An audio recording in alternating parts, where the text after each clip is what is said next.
ఒసేయ్, ఏందే నేను నిన్న టెన్షన్ పడుతుంటే నువ్వేమో ఆలోచిస్తున్నావు? నీ గురించేనే. ఆ చరణ్ గాడు నార్మల్గానే సైకోగాడు. నీ సర్టిఫికేట్ విషయంలోనే మస్తు ఆగం చేసిండు. మళ్ళా రేపు గిట్లా ప్రాజెక్ట్ విషయంలో ఏం చేస్తాడో అని. ఒసేయ్, ఏందే అట్లా భయపెడుతున్నావు? వాడి గురించి తెలుసు కాబట్టి చెప్తున్నానే.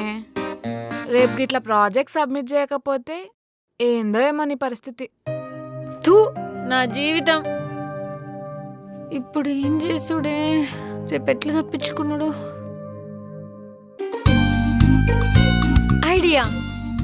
ఏందే?